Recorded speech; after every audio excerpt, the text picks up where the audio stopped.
Hey guys, how's it going? It's Danconia here, and it's time to discuss how to solve a problem like the London Spitfire. So, I have just watched the London Spitfire get absolutely torn apart by the Atlanta Reign 4-0. They end their regular season abysmally, and this was a game that they had to win. If London won against the Atlanta Reign, then they would have sealed a top 6 spot, a bye straight into the playoffs, and that double elimination bracket. Instead, they are now staring down the barrel of having to play in the play-ins, as Atlanta will have to play Dallas Fuel and some other weaker opponents to try and make it through into those playoffs and steal the Spitfire's place. Now, I think everyone fully expects the Atlanta Reign to get through to the playoffs now, through that automatic bye and that top 6 spot, and for London to have to compete in those play-ins. The problem is, what's gone wrong? What's gone wrong for the Spitfire here?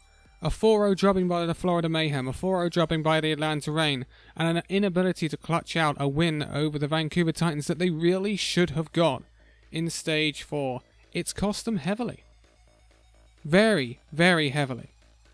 So, let's take a look at the London Spitfire. There are our champions, our current holders. They won against the Philadelphia Fusion in New York last year in incredible fashion. They could be very, very clutch. The team as a whole, when it clicks, it's some of the best Overwatch you'll ever see.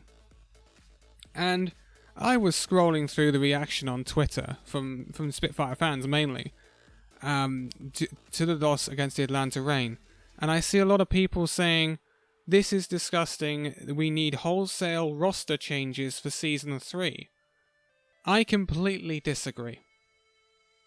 London Spitfire have one of the most powerful rosters in the league. I still fully believe this. You look at what this roster can do. Birdwing, Prophet, Fury, Gesture, Bedosin, Nuss, Guard, Krillin, and Quartermain. This is a roster that's won the Overwatch League. Apart from Krillin, Guard, and Quartermain. But their additions. You look at the base, Nuss, Bedosin, Gesture, Fury, Prophet, and Birdwing. They are some of the best heroes, or some of the best players for their respective heroes. Gesture is a fantastic, generally, and always was, a fantastic Orisa. He is one of the best Winstons in the world. Birdwing and Prophet, I don't need to go on about how good they are. And yes, perhaps London's support line isn't the best in the league, but it's certainly good enough to see London into a top 6 spot. So why have London come up short, or look like they're going to come up short, in this second season of the Overwatch League, when they looked quite clutch last year when they needed to be? So, last year, London got a lot of their work done in the first 2 stages. They had very good stages 1 and 2, and they kind of fell off in the last 2 stages, knowing that they kind of already got the job done and got through. They did just squeak through. I believe they got a 5th place finish last year. And that's more of a London knowing that they had the job done and, you know, they were through no matter what. Yeah, it means you got to play more games, but that didn't really faze the London of the time. And when they get to the playoffs, yes, the meta slightly favoured them, but they absolutely rolled the Gladiators, who they had a bogey against the entire season. They couldn't beat the Gladiators, and then they go and 3-0 them twice to knock them out of the playoffs. Extraordinary. And then they go and knock out the 2nd seed Los Angeles Valiant at the time, who were very, very good, on a 3-1 and a 3-0, I believe. And then, obviously, the win over the Philadelphia Fusion was something to behold. But London had this clutch, and it seems missing this season. Where do I put not the blame, I don't want to say the blame, where do I put the fault to? I don't think it's the players. I think the players can pop off in the right conditions.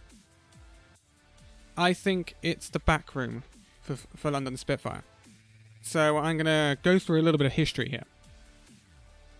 London, they've not been adverse to a change in the back room, right? So London's original head coach was Bishop, and Bishop left the London Spitfire in March of 2018. Yes, that was midway through the first season. It didn't really hinder Spitfire too much. I mean, you could say it did, because they weren't as good as they were in the first two stages, but the meta changed and it didn't really favour Spitfire. They kind of eased off a bit. But Bishop, he ended up going to Toronto Defiant, and it didn't quite work out for him there either, so you can pass that by. So London continue running a triple coach lineup, right? And this was Chengun, Agape, and Jay Feel. And this worked quite well for the Spitfire. It saw them through the playoffs, and it saw them to the league title ultimately. Then came a change. In the off-season, Chengun left the London Spitfire to go and become assistant coach at the Seoul Dynasty. Now you will notice that the Seoul Dynasty have done quite a lot better this season than they did last season. They are unluckily not going to get into the top 6 for them, but it was a loss to the Philadelphia Fusion that caused that. So Seoul are looking decent but slightly inconsistent.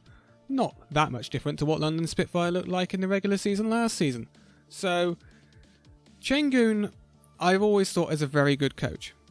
Now, this doesn't really matter if you replace a good coach with another coach.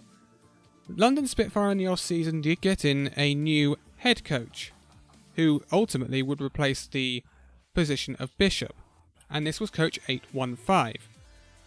I had my reservations about this. Coach 815, he had been around the Korean scene with MVP space, but hadn't had a massive amount of success.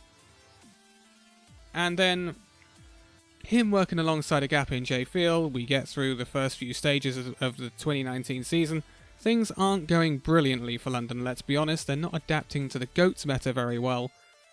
And this seals the fate of Coach 815, who, approximately a month ago, was relieved of his duties as head coach of the London Spitfire. This leaves London with a 2-coach setup, Jay Field and Agape, with the general manager Robin.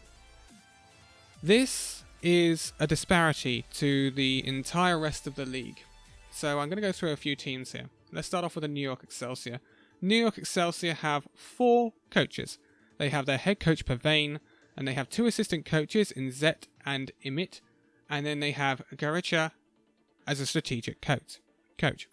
Vancouver Titans have Pajon as their head coach, Yang1 and Harsha as their 2 assistant coaches, and they have a Dante as an analyst. Seoul Dynasty have a head coach of KDG, Chengun obviously as assistant coach alongside Why Not, and an analyst called Raccoon Panda. See where I'm going with this?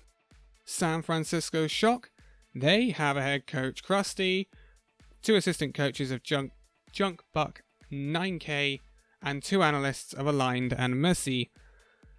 So I've just basically rattled off some of the better teams in the league. I'm not going to go through all of them because I'll be here all day, but you can see the pattern evolving here.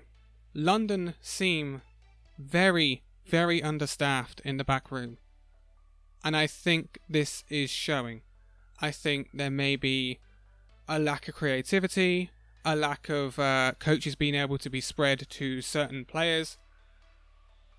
I'm not like an expert. I don't call myself an expert at the inner workings of a professional Overwatch League team, so I'm not gonna really preach here, but this seems to be where London Spitfire are coming up short. Are they not being able to delve enough coaching time into certain aspects of the squad because there just isn't enough manpower to assign?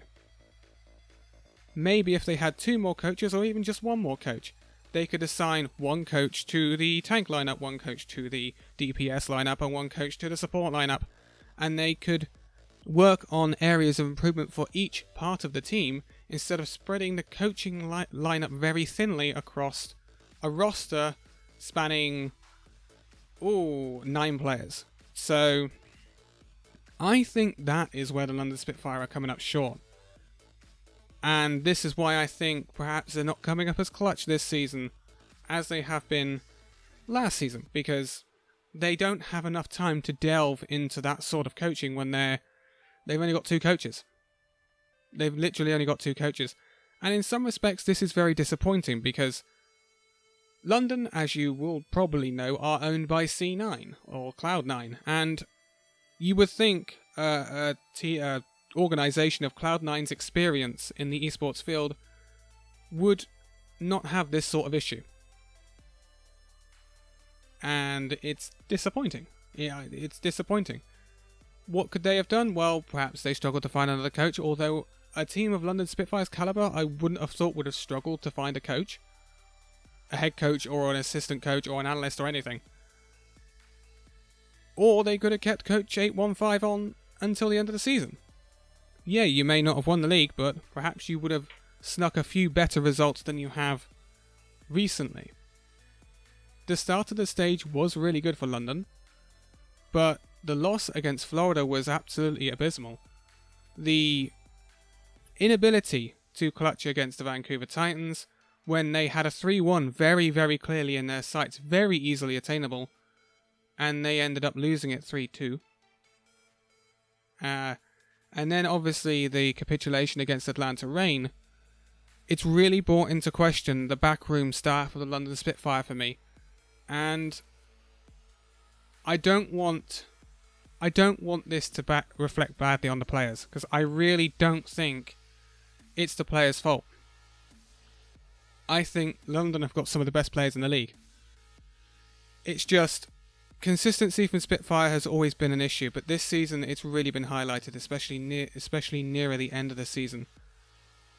It's disappointing to see from our champions, and I hope the clutch side of London Spitfire comes out in the next few weeks, when they will probably have to play in the play-ins against the likes of Seoul Dynasty, against the likes of Guangzhou Charge, and stuff like that. Remember that London looked so good against Guangzhou Charge, a team in the real resurgence at the start of this stage. They looked well prepared, they came in, they obliterated them, but then they were completely ill-prepared for the worst team in the league, Florida Mayhem. And it was, again, another thing you could perhaps highlight with a lack of coaching. So, what does Spitfire need to do? Well, they need to try and clutch it out now, because you can't just change coaching lineup so close to the end of the season. But in the off season, they really need to look at getting a stable head coach, and B, an analyst or another coach, one or the other, and beef up to a 3 or 4 man coaching / analyst lineup, so that the skill of the 2 coaches in JFil and Agape aren't spread so thin going into the 3rd season of the Overwatch League, especially when there's going to be a lot more time going to different places in the world and less time hauled up in the annals of the Blizzard Arena and scrimming all day long. But this was a look at the unfortunate events that unfolded for London Spitfire in Week 4 of Stage 4.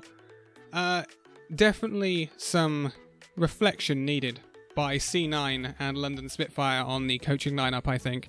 I think that's ultimately where they've come up short this season. Not necessarily the players. The players are very good in themselves. I just don't think they've quite got the back room to keep those players at their very, very best. I don't think London needs a roster overhaul. Anyone saying that, I think, is a bit silly. But I will leave it here. So thank you guys so much for watching this video. If you liked it, give it a like, subscribe if you're new, and I will see you in the next video. See you then.